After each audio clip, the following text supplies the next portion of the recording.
Imagine a classroom in the year 2025. In Jakarta, a student uses AI to solve complex equations over a lightning fast 5G connection. However, just a few islands away, in a remote village in East Nusa Tenggara, a girl climbs a hill every single morning, not simply for the view, but specifically to catch a single bar of signal used to download her homework. Honorable Judge, I am Muhammad Muhyiddin, student ID number 2403066 from the Telecommunication System Study Programs at Universitas Pendidikan Indonesia. Today, I stand before you to discuss SDG for quality education.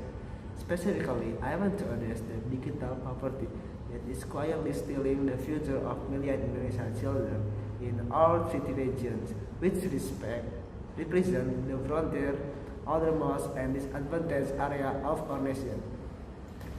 We often celebrate the fact that Indonesian internet penetration has hit record heights, but if we look closer at the number, there are still 72.2 million of our brothers and sisters left in the dark and completely offline.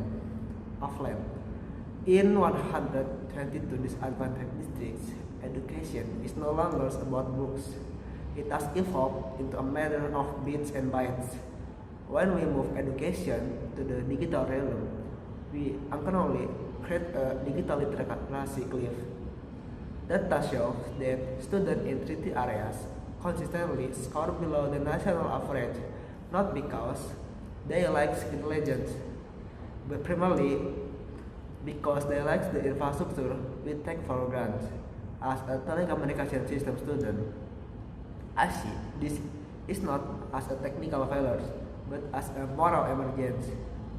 Creativity is the new electricity, and without it, quality education remains a privilege instead of a fundamental right. So, how do we close this gap? We must move beyond the basic goal of opening internet to achieving what is known as a meaningful connectivity. First, we need a inclusive infrastructure, which means deploying satellite-based low latency solution and community-owned networks in areas where fiber optic cannot reach. Second, we must implement adaptive content because learning should not strictly require high streaming. We must empower remote school with offline digital repository, using local server that store entire library, thereby allowing students to learn without needing a constant connection.